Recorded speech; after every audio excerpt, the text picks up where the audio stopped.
কি করতেছো? ভাই যে পিঁপড়া দিয়ে করতেছি ভাই। ও মাছ ধরবা না? জি ভাই। আমি ছোটবেলায় এগুলো আমি ভাঙতাম, কিন্তু এই তোমরা যা করতেছো এগুলো ডিমগুলো তো নষ্ট হয়ে যাবে।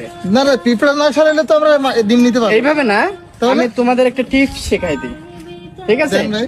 এই পিঁপড়া এইভাবে জাস্ট হাতটা রাখবা। ভাই কামড় দিবে তো? না না না, হাতটা আমি দেখাচ্ছি তো, এটা একটু ভাই। ধরো, ছোট ভাই ধরো, একটু একটু এভাবেই করবা। হাত পরে রাখার সমস্যা পরে হবে কিন্তু ভাই। না না, কিসের সমস্যা, জাস্ট এভাবে নাড়া দিবা। দাও দিলে হবে না ভাই, পিঁপড়া পড়তেছে না, একটু কি করো, পড়তেছে কি যে করেন আপনি, চালাকি করলে ভাই পিঁপড়ার সাথে। এখানে দেখো, কেন দেখো পাই না, পিঁপড়ার সাথে কেউ চালাকি করে? আপনি কি পাগল হয়েছেন ভাই? মানে এটা পিঁপড়া। মানে এগুলো হয়তো আমরা ছোটবেলায় এই করছিস তা। এটা হয় না, আপনি ভাই সব জায়গায় চালাকি খান। আমার চশমাটা দাও। ঠিক আছে ভাই, না বিকালে না না ভাই, আর একটু দেখাই না ভাই। না প্লিজ ভাই, না বিকালে দেখা করো, দেখাই দিয়ে যান। বিকালে দেখা করো। বেশি চালাকের গলায় দড়ি, বুঝে না, ঢাকা থেকে আসছে।